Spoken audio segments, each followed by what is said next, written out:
Hi and welcome to another 5-minute session, and this time about using the camera data to change the appearance of the colors, materials and the shaders depending on the distance between the object and the camera. And I will show you how that works. So right now I have this image here, and if I just take something up here and drag it like here, I will explain it later on, so it's no problem. You can see the difference. So right now it looks really good because now we can see that it fades away when it goes further away from the camera. But without using camera data, everything is just one single hill. And what I've done here is that I've done a lot of planes and made some procedural hills on each plane, and the last plane is just a sun and some sky that I also did procedural using a length here. You can look at it. I just used the length and I moved the starting point a bit to get it up here, and then I added some sky and just used the mix color. Everything like that we have been through in earlier sessions, so I will not go through it so much here. All the other ones are planes, as I said, and then I make the hills by using a noise texture, and I use the generated, and then the texture is going in the Y direction. You can see the green line here.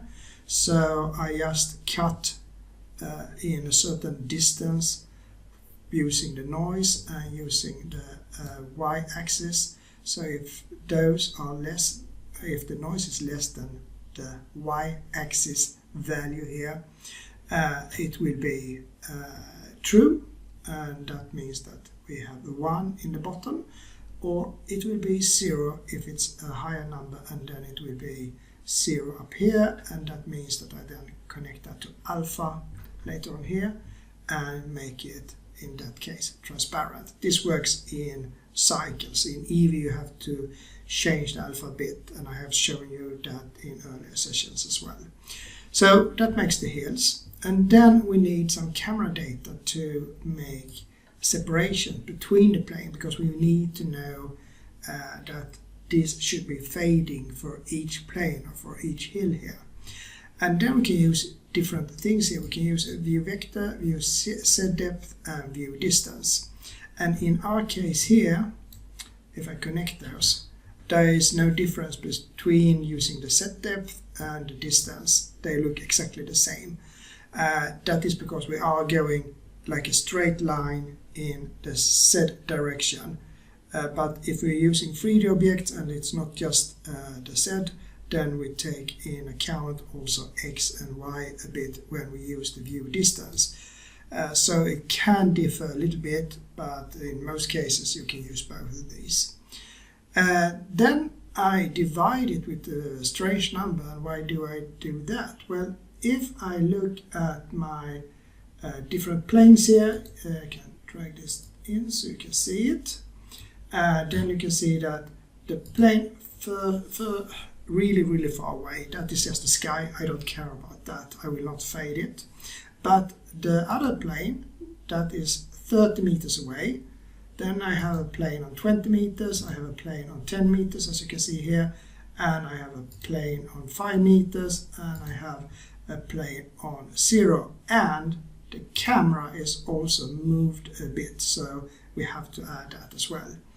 So I just take the value that I have here, which is 30 meters away, and also add a camera distance, because we get one value per pixel of the distance. So we need to divide it, because otherwise it will be really high number. So I divide it by the distance, and then I get it like this. I can take the value here to this. That you can see now that it's darkest in the front. You can see also that it gets brighter if I zoom out, because now it's further away, and it gets darker when it's near here. So I just use a subtract 1 with that value to inverse that, so I get bright in the start and dark in the end, so to say.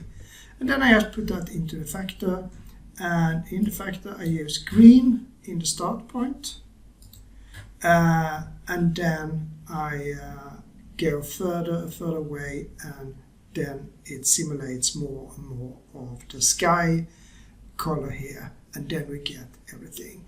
So this is really good when you would like to do some distance changes of the color because they fade out when we get further away, or if you want to add fog, for instance, or something else, then you can use the camera data.